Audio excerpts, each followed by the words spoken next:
Justice Department said no. Now, didn't they finally shut the Clinton Foundation down? If I'm not mistaken, John. I don't know. I don't think so. I think that they finally allowed. I think the attorney that former director, Attorney General Sessions appointed in Idaho that's his part of the investigation is the Clinton Foundation. And I thought the FBI agents in Little Rock had opened up, but no, they're still, as far as I know, unless I missed something, they're still going strong.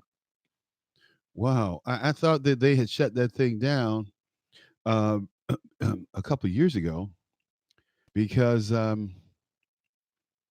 it says here. I'm looking at Snoops. Oh, they said okay. A couple of things.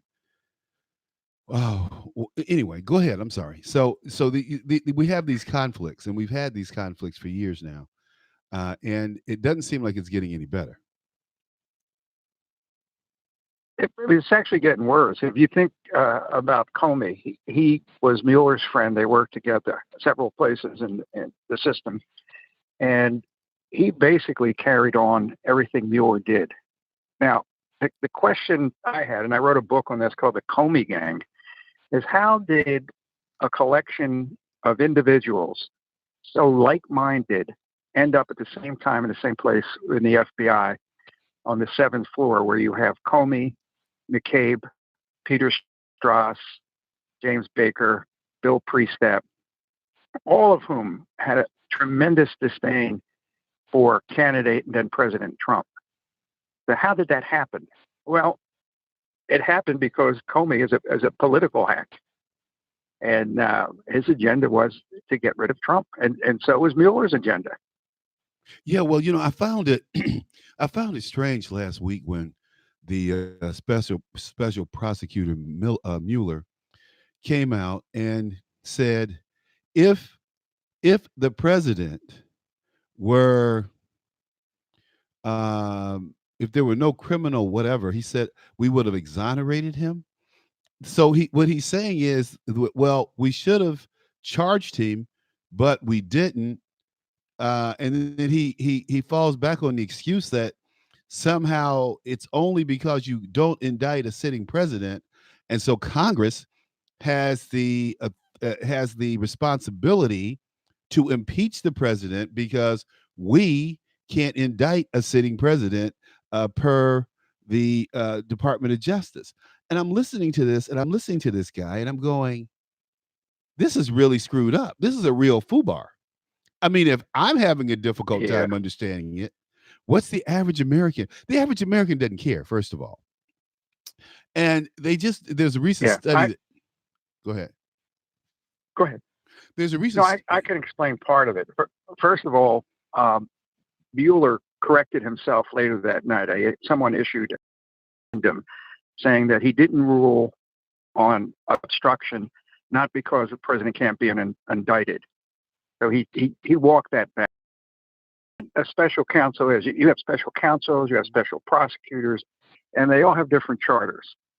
But simply, Mueller he had 40 agents and all this money, $40 million in prosecutors, to determine if there were crimes committed. His job was to determine if there was enough probable cause for the Justice Department to indict or recommend a grand jury. He worked for the Justice Department, so he was really acting as a United States attorney. And United States attorneys have FBI agents, and they investigate. They come back and they have evidence, and then they either indict or they don't. But it's based on the evidence. So Mueller had every responsibility, every right to recommend charges against the president for obstruction if he had the evidence. right. He didn't have the evidence. I mean, he can say anything he wants, but his job, he found no Russian collusion, right? Right. And so he didn't recommend charges on that. So he had the right to say there were 10 times that we believe President Trump committed criminal acts and then list them. And we recommend that the Attorney General refer this to a grand jury. So why didn't he do it? I don't know. But he had every responsibility and right. to do it? I think he didn't do it because it wasn't there. Well, let me ask you a question. Go ahead. Who was the conversation, the obstruction? The main conversation was with who? It was Comey. Right. Comey was the one that alleged that he said go easy on Flynn. Since Comey's done that, Comey has testified before Congress and leaked, lied under oath. And so who would Mueller's witness be? His primary witness would be who? Comey. James Comey. Yeah. You can't put Comey on the witness stand. He's a liar. So Mueller really had no other witness but McGahn, who was the president's attorney, and beat up my buddy. And I say, just go easy on him. Don't hit him. Come on. Yeah. Inflection of the voice. The other thing that Trump didn't do is he admitted to saying to Comey, go easy on Flynn. But there was no crime because he did nothing to follow up. It's called an overt act. So in other words, I can conspire to kill somebody. If we're drinking in a bar and I say, I'm going to kill my boss tomorrow, I'm going to kill him, I'm going to shoot him, I'm going to whatever, poison him. And then the next morning I don't do anything. That's not a crime. But if I say I'm going to kill my boss, I'm going to poison him, and then I go out and buy poison, that's an overt act in furtherance of the conspiracy to kill my boss. Then it becomes a crime. You were charged with conspiracy to commit murder. Okay. Trump never followed up on anything with, he never fired me. He could have fired Mueller. He could have fired anybody he wanted. So he committed no overt acts in furtherance of the conversations. Therefore, there's no crime. You can't have an obstruction crime because he didn't obstruct. What did he do? Well, what was his overt act? It's kind of like, we had a governor here named Bogovich. And Bogovich is caught on tape, horse trading, saying, hey, if you do X for me, I'll do Y for you. I'll give you the Senate seat. But he never followed up on it. And the guy went to jail. They sentenced him to jail for like 16 years. He never. I know the case, but he had to do something in furtherance of the conversation. Well, I think it could be as simple like, for example, if you asked me to kill your wife, and I say, okay. By the way, which I did not. Hey, wait. By the way, which I did not do. I'm recently divorced from my wife. So if anything happens, I want you to know this is all hypothetical, folks. Yeah, right. No. But anyway, a real overt act would, I'd say, give me the gun. And another overt act would be, give me some money. But it could be simple as, hey, Charles, right? Give me a diagram of your house. The second you draw the diagram, that conversation, then you've committed an overt act in furtherance of a plot to kill your wife. Wow. You're guilty of conspiracy to commit murder. Wow. That's deep. So I don't know about Bonovich or whatever, but Bogovich, he had to do something further from the conversation. Okay. I'm going over to the FBI Citizens Academy next week, and I'm going to, talk to some folks about the case who worked on the case, actually. And I tell you, man, it's just mind blowing that, because they weren't even going after Bogovich when he got caught in this kind of pay to play deal, It's like he says, I got an effing gold mine. Quid pro quo. Yeah. So, and that's a good example of the Clinton Foundation, is that you get a timeline. For example, you have Hillary granting, getting money into the Clinton Foundation, and then you match that up with things the State Department did for the country or the individuals that donated to the overt acts. She's granting a favor and her foundation is getting money, whether it be charitable or not. But I would be interested if you asked that, what was the overt act that the governor did in furtherance of the conversation? Okay. I'll get back to you on that.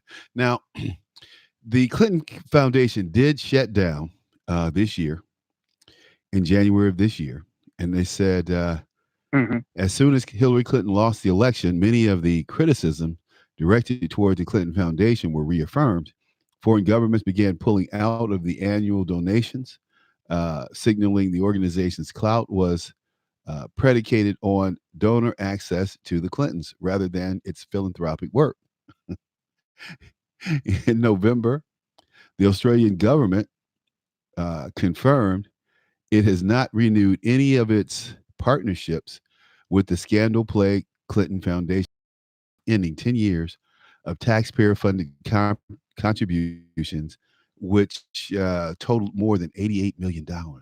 That was just from the government. Oh, is that the Clinton Foundation shut down, or the government just stopped giving them money? I The think they're still Australian, active. no. They said that this is what it says. I'm just reading from the article here. It says the Clinton Foundation's long list Uh-huh. of wealthy donors and foreign government contributions during the 2016 elections provoked a criticism. Blah blah blah blah blah. It says here that a warn notice of a WARN notice was filed with the New York Department of Labor. The main office of the Clinton Global Initiative would be closing. Okay. It also inferred that they were committing a crime. It sounded like the first thing you read. Yeah, but no one, no one's been charged yet. I just want to see Hillary and the rest of the people who work for her. I want to see them treated like the rest of us. If you or I had been told to turn over or subpoena that our emails were subpoenaed, and we went out and erased those emails and then scrubbed the computers and then destroyed the computers entirely, what would happen to us, John? Well, it depends on who you are, obviously, because I got a couple chapters in my book. One's entitled "Doesn't Anybody Go to Jail Anymore?" I listed the disparity between people going to jail. There was that sailor that took a photo of a submarine and went to jail for over a year. Right, he would have been there longer than that. Much less than what Hillary did. He would have been there much longer than that. What's that? He would have been there much longer than that. Yeah. But we mounted a successful effort. His mother was on my radio show several times, pleading his case. Go ahead. It's selective prosecution. I mean, I have like chapter and verse of things that Hillary Clinton did. For example, one of the things when Comey exonerated her, he went and said, "We're not recommending charges," before the job finding that had never been done before. In other words, no director of the FBI had ever gone out before the Attorney General made a decision on accepting the case and announced there wasn't evidence, because by him doing that, he became judge and jury. Say, for example, the Justice Department then said, "Well, we think there's enough evidence. We're going to indict her." Who would your first witness be if you were defending Hillary? It would be James Comey, right? Right. And say, "Mr. Director, you said there's no evidence to. Can you tell the ladies and gentlemen of the jury why there's no evidence?" And there's reasonable doubt. So in other words, he did that just as a safeguard that Hillary couldn't be indicted, because she could not be indicted after the director of the FBI said there's no evidence. And that's part of my contention, that Comey took a hit for Loretta Lynch, and because no director had ever done that before. Wow, it's amazing. But they thought that Hillary would be elected, and all of this would go away. Mm-hmm.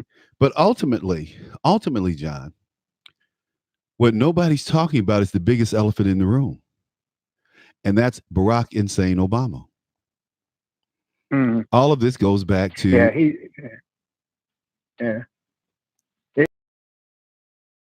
for example, in the Super Bowl interview he did with Bill Riley, he talked about a scintilla of evidence with the IRS level.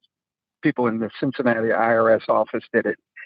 At the time he gave that interview, he had documents in his office, in his special counsel in his office, his attorney's office, saying that Lerner was weaponizing the IRS against conservative groups. So He's lied a few times. I think, I've often said about Barack Obama, if his lips are moving, he's not telling the truth. Now you can call it being dishonest, you can call it whatever you want. I think, but the bottom line is the guy is dishonest. And what really tickles me is when Joe Biden comes on and people like him and they go, "We didn't have one scandal. We were squeaky clean." Well, you go, "What Yeah, about like, Benghazi?" You go, "What about Benghazi? yeah, What about Libya? What about giving all that yeah, money back to Iran and sponsoring terrorists? What about bringing Bergdahl back, who was a traitor and got people killed because he went to turn himself into the Taliban?" And it just goes on yeah, and on and on and on about what a disappointment yeah, Barack Insane Obama is. I think, John, and I've yeah. said But this. I was just going to say he's eloquent, though. Now, it's funny, and President Trump isn't. But go ahead. It's true. That's a sort of sarcastic aside there. It's true. It's true. But I often say Yeah, to my friends, and this is what I'm hearing more and more now as we get closer to the election. I'm hearing people say things like this.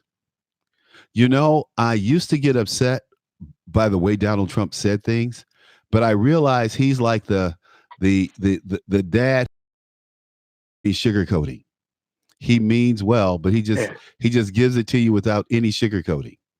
And I said, yeah, you would rather somebody lie to you like Barack Obama, like Affordable Care Act, like he didn't bother to tell you that his you had to pay $6,000 in a deductible before you saw 1 cent of insurance. And people go, well, no, I didn't know anything about that. I'm like, yeah, so what's affordable about that? And then we go on to say, yeah. they said, well, he got disrespected. And, the guy, Joe Wilson called him a liar. Congressman Wilson called him a liar. I said, that's interesting that you bring that up because Joe Wilson is a friend of mine. And when Joe said that, he was absolutely correct. And it's been borne out that illegals are and can be and can use the Affordable Health Care Act. That's written into the law. And people go, I just can't believe he just lied like that to us. And I go, well, you believe Trump lied. So why can't you believe that Yeah. Barack lies? Because he sits there and looks like a little choir boy. But I think the real issue, there are a lot of things swirling around this guy, Michelle and Barack. But I think one of the biggest things that's keeping them in the news right now, and that people are trying to fight off, is the Jesse Smollett issue. Is an issue that just Oh, won't go yeah. away. It's just like the Duracell bunny. It just keeps coming back. Just keeps ticking. Well, selective prosecution. I talk about Jesse Millett too, and in the book, we select. See, that prosecutors will say they select. They can't take every case, so they have to have discretion on which ones. But if you really look at it, they pick and choose based on who the accused is. They don't pick and choose based on justice anymore. I mean, Lady Justice had her blindfold ripped off the past 8 years under Obama, and there is no more justice in America. Well, maybe now that we have Barr. I mean, and Barr is a straight shooter. And he's not looking out any other office after this. He's and the Democrats have a problem with him because they cannot do anything to the executive branch. In other words, they can't stop Yeah. Barr. They can pass anything they want to pass. He's just going to continue on with the investigation. But you know what he said that just tickled me the most, and every time I run it through my brain, I just laugh. He said to Nancy Pelosi at a meeting, Madam Speaker, did you bring your handcuffs? Yeah, yeah, yeah, yeah. And you know that what you were saying before, the Democrats are handing the elections with the extremity, with socialism. And now Mark Cuban says he's going to come in maybe as a independent, which will take whatever votes Biden might have, and Trump will be. They don't understand that Middle America, the people that are independent, free thinkers, do not like socialism. I mean, it's a dirty word to me. I'm in my 70s. It ranks with communism. When I think of socialism, I think of communism. And America might be ready in 50 years for socialist president, but it ain't going to happen in my lifetime. Well, it's not going to happen in any lifetime because socialism doesn't work. And if we revert to socialism, it's like the fall. It's not like it hasn't been tried in this country before. It was tried when the Pilgrims first landed. And their first year was, we're all going to share in a communal uh, uh, garden and a communal this and communal that. And guess what? Everybody relied on everybody else to grow food and go out and rape, pill, and kill it and kill. They didn't get it done. So they almost starved to death. So, Yeah, in answering the original question, though, I gave this a lot of thought when I was writing the book. What happened to the FBI? And there's certain things, but the number one cause, if you look at it, is leadership, lack of leadership. And I was spoiled in the Marine Corps. I had fantastic leaders that weren't careerists, and they didn't make decisions they didn't do decision avoidance for fear of screwing up. We have poor 5 years in the Bureau. And until we square away leaders, somebody that would stand up and say, this isn't right. You can't use this dossier. If it had been me, it's unverified. We have to verify it. We have to and the source you said that is reliable, which was Steele. They had to put in the FISA affidavit that Christopher Steele was reliable. They had to. And they knew at the time because Bruce Orr told them that Christopher Steele was not reliable. And do you know who he told? No. Months before the first FISA? No. He told McCabe, Strauss, Page, and Weissman. When Weissman worked down the hall from Bruce Orr. Bruce Orr met Christopher Steele, and Christopher Steele said, I hate Trump. There was urinating Russian, and Bruce Orr asked him questions, and Christopher Steele says, well, I don't know. And so he says, it's unverified. You never, no, I got it from whatever. He tells Weissman, who's down the hall from him at the Justice Department, several months later,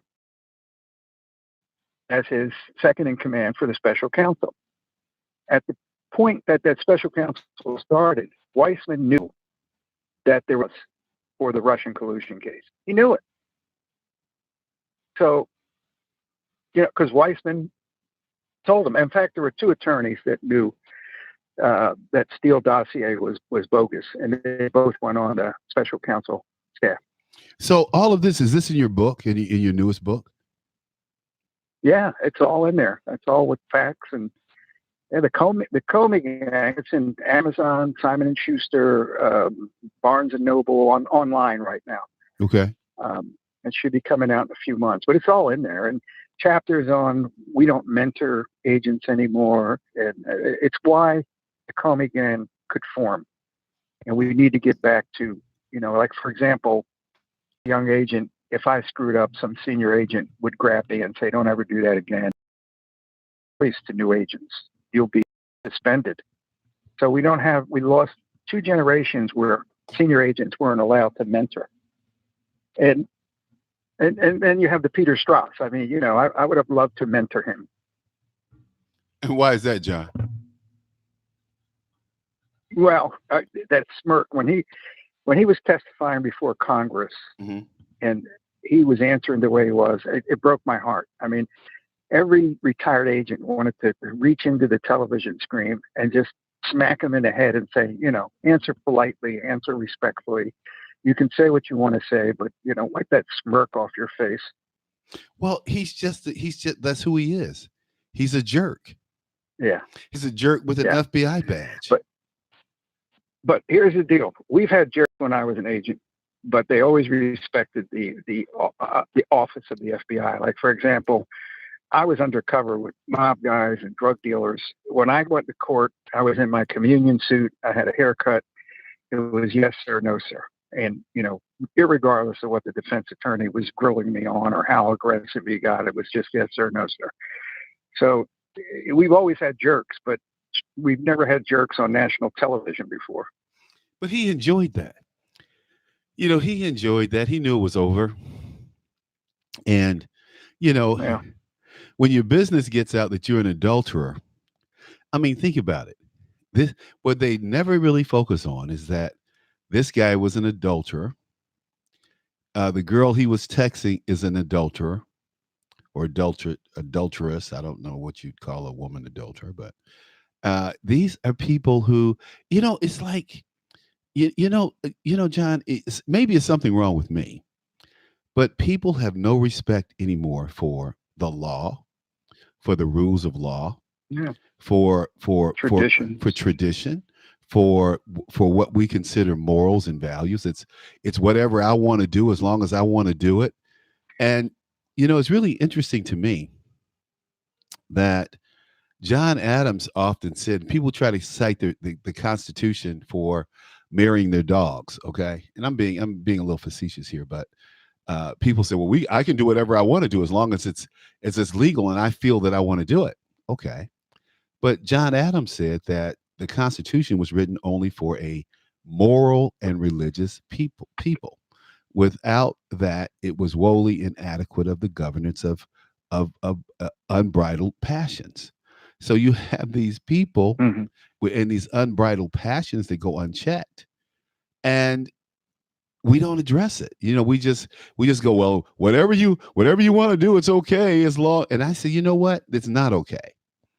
There's certain things that are not Yeah. Well, okay. parents.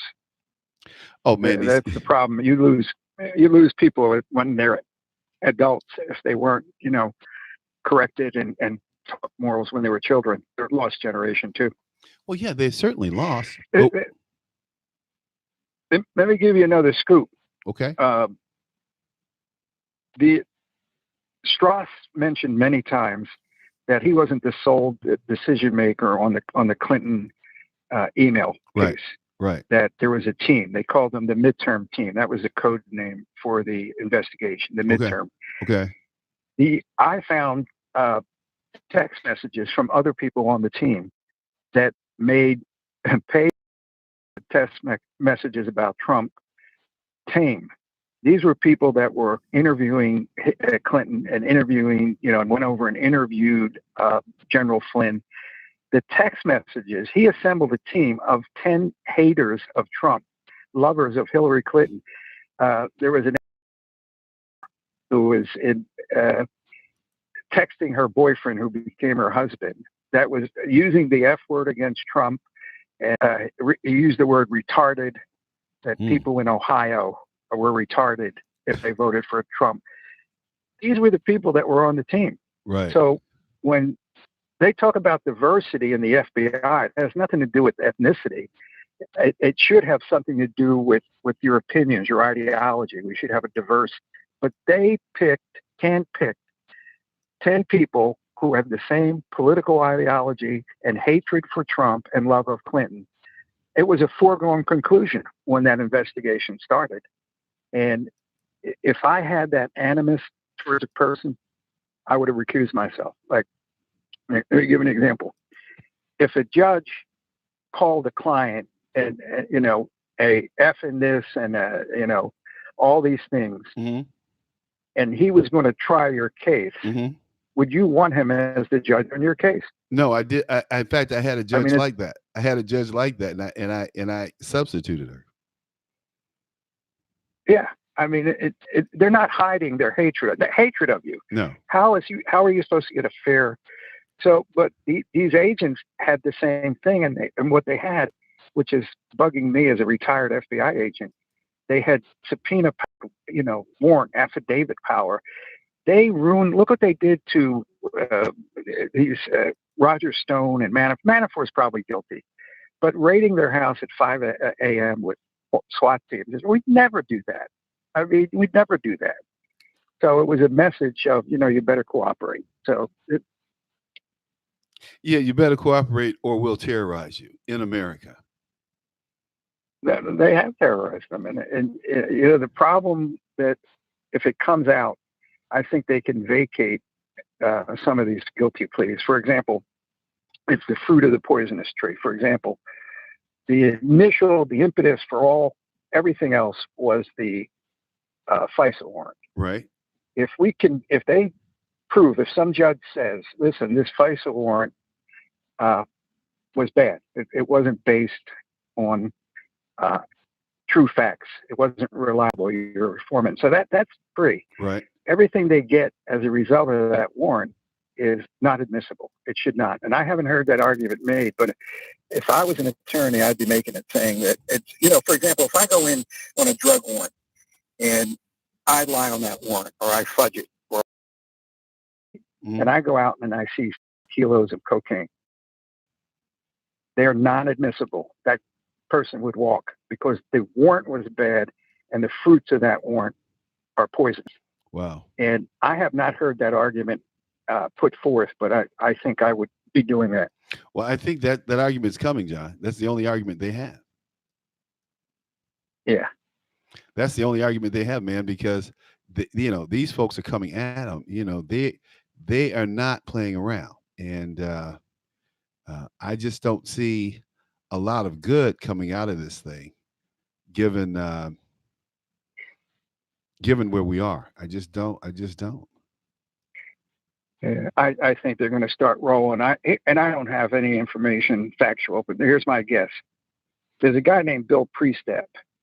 Bill Priestap, it was Peter Strzok's direct boss, and he reported directly to McCabe. He had to sign. He had to attend all the meetings. You do not hear anything about Bill Priestap. You don't. It's my guess that Bill Priestap is an informant for the Bureau. I have nothing. It's my guess based on this guy's anonymous, yet he was in the middle of everything. So he could be cooperating. Wow. Well, you've been there, He would, yeah. Normally you would hear about him. But, the other thing, I did a background of all the people in, like McCabe, Priestap, Comey, Rosenstein, even, they all had ties to Hillary. Okay. All had ties to Hillary. Wow. Rosenstein's wife is an attorney that worked on a firm that had Hillary as a client. Bill Priestap's wife worked for the Clinton election. James Comey's wife. On and on and on. I mean, so this was not a fair and balanced team they had. No, it wasn't. And, it's been borne out. But it's not lost on the American people, and that's a good thing. Would you not agree? Well, I think you're more optimistic than I am. I think that there's like 40% of the people that you can have whatever evidence you want. They're going to not believe it if it's, their already minds are made up. It's the 20%, hopefully 20% independent people that can think for themselves that I want. Yeah, those are the people that we aim at every day, trying to get them informed so they can make informed decisions about this news that they hear. I think that the president's doing a great job over in the UK and Ireland, and he's not, he's still not getting the kind of positive coverage that his trip that he is in the UK paper and the German papers. I'm reading just a lot of very positive things about the president's visit, and it's not coming across that way on CNN and MSNBC and or in the. Well, I mean, that's another issue. That's part of the deep state. I mean, you're old enough to remember Walter Cronkite, of course, and I could remember him reading the news. Well, it comes out I never knew who Walter Cronkite was, other than the guy on the 6 o'clock news, right? And because you never used words, or he never tried to influence the audience with his ideology. Very liberal man before he died. I mean, extremely liberal, but you never knew that because he was a news reporter.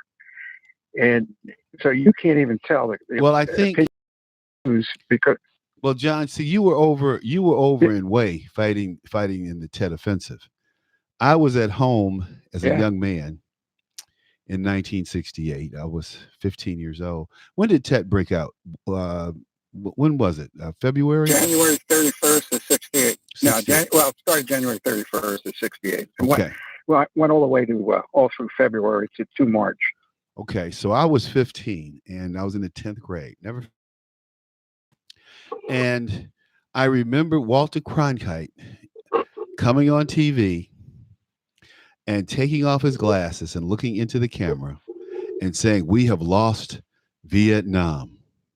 The Tet Offensive, Yeah. we have failed. The Tet Offensive has been very, in that very authoritative voice." And I'm thinking, because all my, my buddies are in Vietnam. I have friends who I played football with who taught me to play baseball and football. These guys are over in Vietnam. They're in the Army, they're in the Marine Corps, and they're out in the bush, like you were. And I'm Yeah. going, and this is a traumatic thing because I grew up in the era of John Wayne won every battle, Iwo Jima, you know, we, the whatever John Wayne was in, we won, right? So, the longest day, all those Yeah. things. And it was just a shock to my soul that we had lost the Vietnam War because of this Tet Offensive. Well, by the time I get to the Navy, I get commissioned as an officer in 75. So, and the truth starts coming out about the war in 78, 79. We didn't lose the Tet Offensive.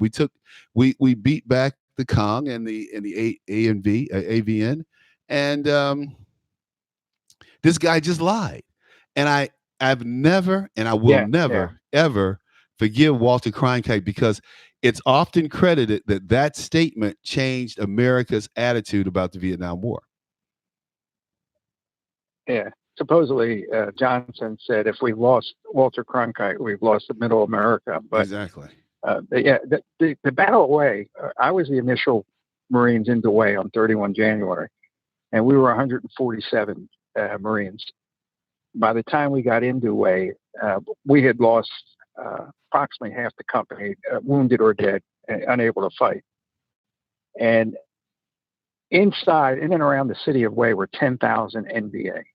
This is not me making it. I never knew how many there were at the time. I wasn't counting, but the historians all say occupying the city were a division.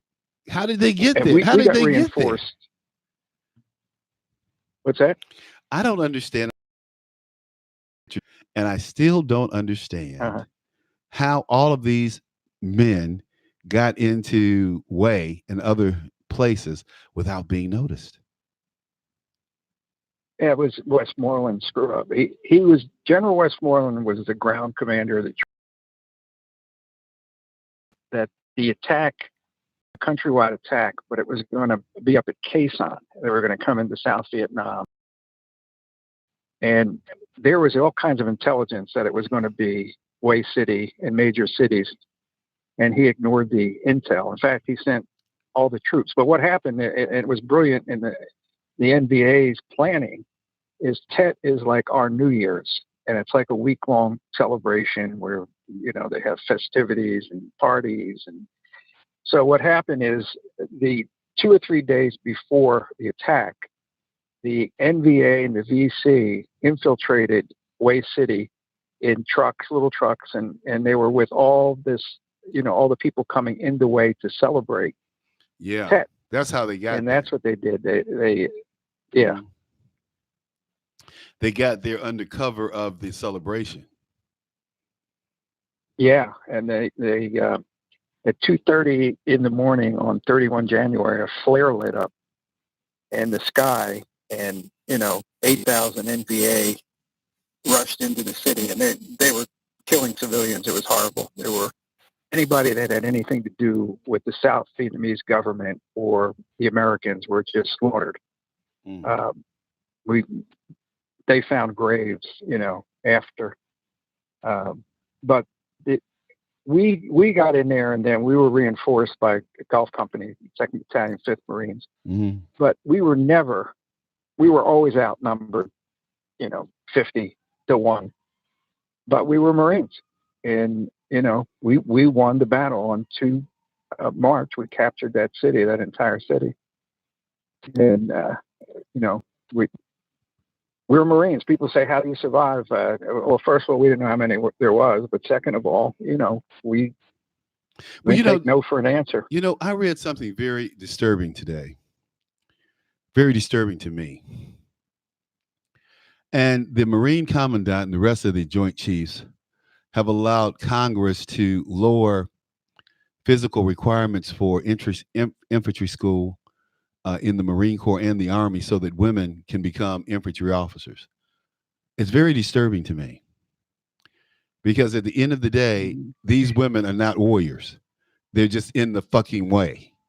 And, Yeah. um, I'm tired of senior military people pandering for jobs when they get out of the goddamn military.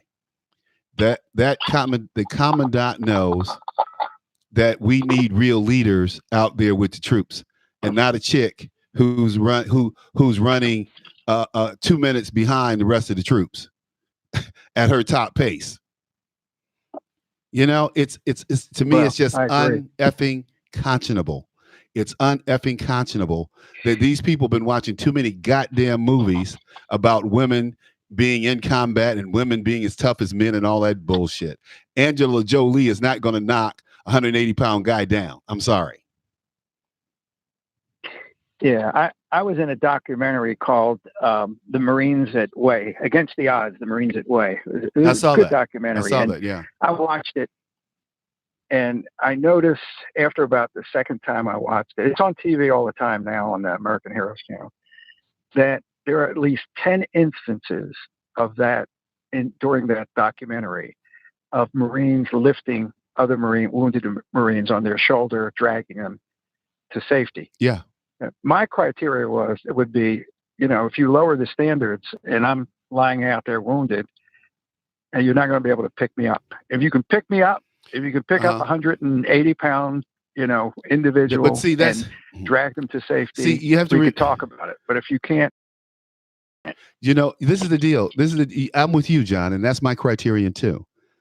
The problem is we have too many people today. We have people who don't have any honor, any morals, any values. That's why we have substandard everything. In my opinion, when I talk to my friends, they always go, "Do you believe that?" They said we always aspired to be better, and they say, when we became adults, we just thought things were going to be better and everybody was going to be better.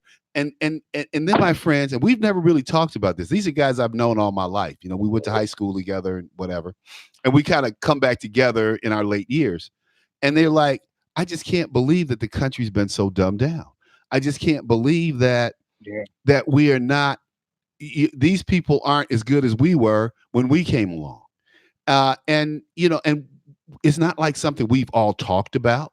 It's just something we've all concluded after living like 40 years apart or 50 years apart, Yeah, unfortunately, you're correct, Charles, and that's the sad thing.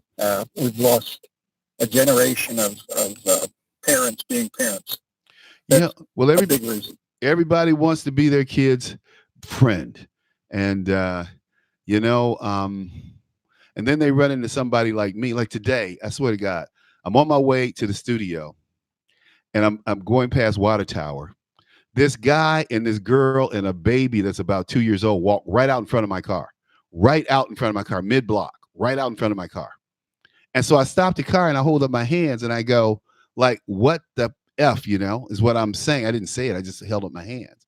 And the guy said, hey, man, you need to stop. I said, no, you need to get your jaywalking ass out of the middle of the street with your dumb ass. There's nothing that says I need to stop for you. You do not have the right of way in the middle of the block, walking in front of my car. But I disagree with you, Charles. He's a victim. He's a victim, and you should have stopped because victims make up their own rules. I tell you one thing: if he hadn't had that baby, we would have got a little bit closer. Hey, John, if they hadn't had that baby, it would have been a little bit closer. Yeah, and the sad thing, we were talking about this the other day, that if somebody beat up your sister, you'd go beat them up and nothing would happen. Now you'd be arrested, you'd be sued. Oh yeah, it's a different world. Well, you guys, I was reading some report somewhere, and they said that 70 or 80% of new FBI agents have never had a physical altercation or a physical fight in their life. They never had. Oh yeah, no, I know, and I can tell you from experience, I've been punched in the head. I've had knives pulled out, guns. A lot of people don't want to be arrested, so they resist arrest. And just so your audience knows, you cannot put a pair of handcuffs on anybody that's moving, that's squirming.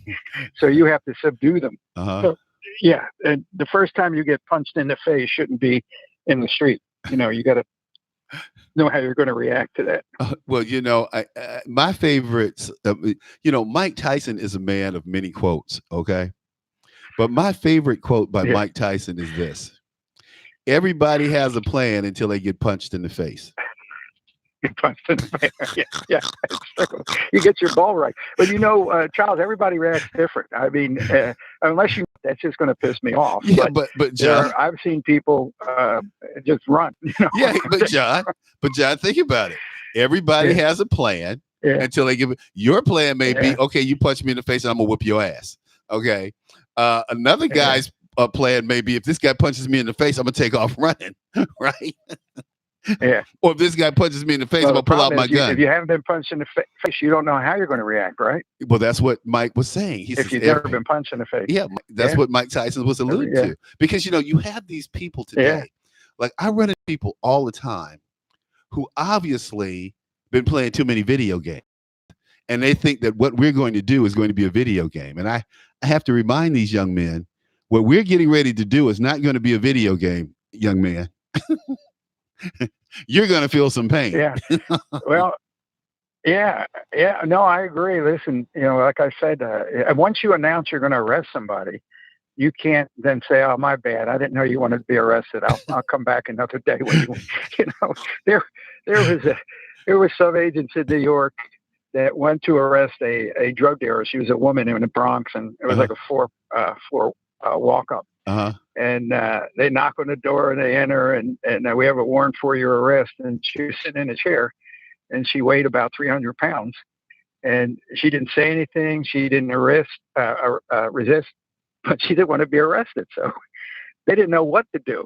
And there were new agents, and they called back to the office, which they should have never done. On the arrest warrant, it says you are ordered to make once you sign it, you have to make the arrest. You can't. They didn't know what to do. So for the rest of their careers, for the two guys, they couldn't arrest the 300-pound lady. So what did they do? They called senior agents, and I think the senior agents got fire department tools, put her on it, and wheeled her down or something. A gurney. But the point I'm making is, you don't do that. I mean, I was a new agent, and I knew not to call the office, to say I can't do this. You do it. You do it. I know I tickle her, drag her. I don't know what I do, but I wouldn't call the office because the rest of their career that way. Hey, isn't that the guy that wouldn't arrest? Hey, well, I mean, that's something to think about. A 300-pound person 4 flights up. Yeah, don't want to be arrested. But my point, I guess, is that you're going to come. There are times, and I'm not saying you should. I've never overreacted. I've never, been violent when there was. I've reacted when people punch me in the face. But once you announce you're arresting somebody, you have to arrest them. So what happens in all these things? People, they should just assume the position, and if the cop's wrong or the agent's wrong, pursue it. But not then, because the choices limit. You have to, cooperate at least then. And there have been, there's bad cops, there's bad agents. I was walking across the street in Pittsburgh once, and I was an agent. I was, in a suit, and I was maybe 6 inches off the crosswalk, and this cop started effing me. And I said, "Oh, what's your problem?" And I mean, there are cops like that, and there are agents like that, but they're few and far between. They are. They truly are. You have to know what to do once you announce the magic words. You're under arrest, and that is you have to arrest them. You have to arrest them. John, we're gonna leave on that note about arresting. But look, tell people where they can get your books. Yeah, the Comey Gang, Amazon, They can put John Ligato, Ligato, but the Comey Gang was supposed to come out in October, but the publisher is pushing it up. So I don't have a date, but please pre-order it now. You can get it on Amazon or wherever online, wherever books are sold. The Comey Gang. The Comey Gang. COMEY Gang. All right. Hey, thanks so much, John, for being with me, man. It's always a privilege and pleasure to talk to you. No, my pleasure. You take care, Charles. You too. Keep in touch. All right. Mr. John Ligato, folks. Real patriot. Hey, look, we'll be back tomorrow, same time, same place. The Reality Check with Charles Butler here at Red State Talk Radio.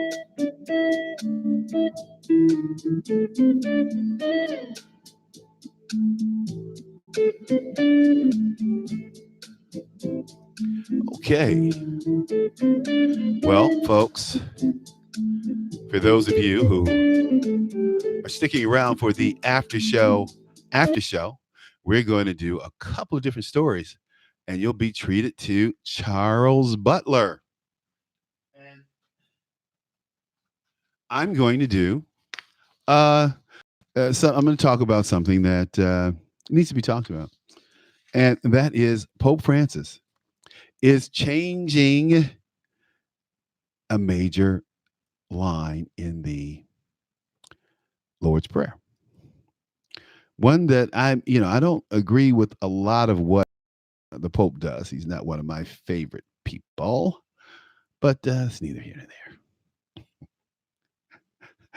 No, it's neither here nor there. But Pope has officially approved a change to the most famous prayer in Christianity. It's the prayer that Jesus taught his followers to pray, and one of the few things that unites 2.2 billion Christians across the globe. The Holy See's May 22nd approval, adjusting the Lord's Prayer, widely known among the faithful as the Our Father. And this change has been years in the making. It's been my understanding. And the Pope Francis, the Catholic leader, has changed the phrase, lead us not into temptation, to do not let us fall into temptation. And the reason for the change, they said, because it's closer to the original intent of the prayer. Pope Francis went on to say that I'm the one who fails. It's not him pushing me into temptation and then see how I have fallen. A father doesn't do that. A father helps you to get up immediately. It's Satan who leads us into temptation, and that's his department. Satan leading us into temptation. So Jesus spoke Aramaic, and the translation into Greek and then into English got lost. So they reinterpreted the passage, and it's going to be, do not let us fall into temptation. So the Our Father prayer. Our Father who art in heaven, hallowed be thy name, thy kingdom come, thy will be done on earth as it is in heaven. Let us not fall into temptation, but deliver us from evil. For thine is the kingdom and the power and the glory forever and ever. Amen. It's Jesus' prayer, the Our Father prayer. Love it. And by the way, I was saying that extemporaneous at all. So the Pope goes on to say that this change was needed, and he approved the changes. And from peace on earth to the people of goodwill, to peace on earth, to peace to people beloved by God. Oh, two major changes. Interesting. But I thought I would just share that with you because, that's what we do here at Red State Talk Radio. That's what we do here at The Reality Check. We share differences of opinion. And I hope that John Ligato gave you some insight into what's going on at the FBI. Like I said, if I'm having a difficult time breaking it down, I know there are those of you out there who are seriously confused about Comey and Mueller and some of these other folks. Man, it has been a busy, busy, busy day. The what's his name? Come on, what's that guy's name? Mitch McConnell. Mitch McConnell. Mitch McConnell. This is what he had to say on tariffs, which really ticked me off because he didn't have to say any of this, and he did. The president's trying to get something done by Mexican government accountable for letting all these people into the country, and we're going to play what Mitch McConnell said about that. Let's play it. Here, it's coming.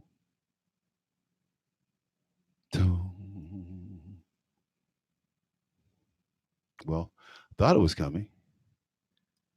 Support in my conference for tariffs, that's for sure. But we appreciate the opportunity. We had an opportunity at lunch to talk to a number of representatives from the White House about this particular strategy. I think I can safely say most of us hope that this Mexican delegation that's come up here and discussed the challenges at the border and what the Mexicans might be able to do to help us more than they have. Well, that's what Trump wants, the Mexicans to help us more than they have. Trump's like, hey, you got 500,000 people coming through your country. Stop it. Stop it now. So what did the Mexican delegation do? They jumped up. They ran up to Washington, D.C. to work this thing out. But Trump said, hey, Monday, tariffs going into effect. And by the way, you Republicans who want to get in my way, that would be foolish. Speaking of foolish, Sadiq Khan, a buffoon. Does he really think that he can compete with the president? He's the mayor of London. He's not the prime minister of the UK. Why does he think he's on par or he can make comments, international comments about our president? You can't. And besides that, I don't like you, Sadiq Khan. You're a Muslim. Don't like you at all. Because you practice taqiyya and you try to push Islam on other people. Now, those Brits may go for it because they're kind of gullible. But we Americans, we're streetwise. We ain't going for it. Sadiq Khan on Mr. Trump's response, he said, hey, this guy needs to deal with all the stabbings where the streets are running red with blood from the stabbings. Here we go. This is sort of behavior I'd expect from an 11-year-old, but it's for him to decide how he behaves. It's not for me to respond in a beneath me to do childish tweets and name calling. Were you surprised? Were you offended? Not offended in the slightest. Oh, yeah, you were. You wouldn't be commenting if you weren't offended. Hello. Last but not least, this happened to a black couple in Starkville, Mississippi. And they handled it well, I must admit. This lady pulled a gun on them because they tried to ask for a reservation. Listen to this story. This is something I've had it happen to me, so I can't say it's out of the 50s and 60s. I've had it happen to me in 80s, 90s, 2000s. There are white people out here who are like this. Their difference is she needs to understand she's not the only one with the gun. And this guy who she pulled a gun on had just got back from the Middle East. He's a soldier. So he wasn't afraid of guns either. He said, hey, but I didn't get fired on or threatened by a gun in the Middle East, but I come home to Starkville, Mississippi, and this white woman pulls a gun on me for no reason. Listen to this, folks. You won't believe it. You can feel the intents behind it, and felt it in her eyes. I knew exactly what it was. And her husband were looking to spend picnicking with their dog, possibly even renting a cabin. She says they Googled a nearby Campgrounds of America location and decided to drive there. And that's when things took a turn for the worse. She jumped out and the gun was pointed at me, my husband, and our dog. It was just pointing at us. And one thing was on the trigger, the other the lever of the revolver. Richardson says that's when she pulled out her cell phone. The woman holding the gun identified herself as the property manager. Her choice of words were less than professional. She was just like, get, you don't belong here. You don't belong here. You don't belong here. Richardson says the confrontation was shocking. Time stopped. Everything stopped. Yeah, I was confused with what was going on. Right. I mean, we ain't like we were supposed to threaten anybody. We're out there walking our dog. Man, Right. nothing harmful about that. The fact that she used get like we were a dog. You know, you say get to a straight dog that's on the porch. And that get got to me more than you don't belong here. On the way out, they spoke to another campground employee outside of the office who turned out to be the woman's husband. So I get out, start talking to him, and he says, first thing he says, oh no, you don't need a reservation for the lake. And then she pulls up, when she flies, pulling up, hops out the car, and then proceeded to yell at my wife. Get in the car. You get in the car. You need to get back in the car. And like cussing her out. And she's not even saying anything. With signs at the front entrance and two different stories from employees, the Richardsons were confused, horrified, and disappointed. The Army National Guard sergeant recently returned home from a 9-month deployment in the Middle East. It's kind of crazy. You go over there, don't have a gun pointed at you, and come back here, and the first thing happens, you have a gun pointed at you. I mean, it's kind of crazy to think about. But it's real. It's real, bro. No, it's real, young sergeant. It really is. And something we have to deal with all the time. I talk about it all the time. If you're a black person, you can get killed on a traffic stop. And the cop will get away with it. That's the sad part about it. The cop will get away with killing you on a traffic stop. Because he felt his life was threatened because you moved to get the registration he told you to get. Remember that black man got shot down in South Carolina? The cop told him to reach in and get his license and registration. He did it, and the guy shot him. Remember that? Why is this person a police officer? Why doesn't he go to jail for attempted murder? Because he had a badge? I mean, really? Anyway, folks, hey, we're going to wind this up, and we're a little over, the time limit, but that's okay.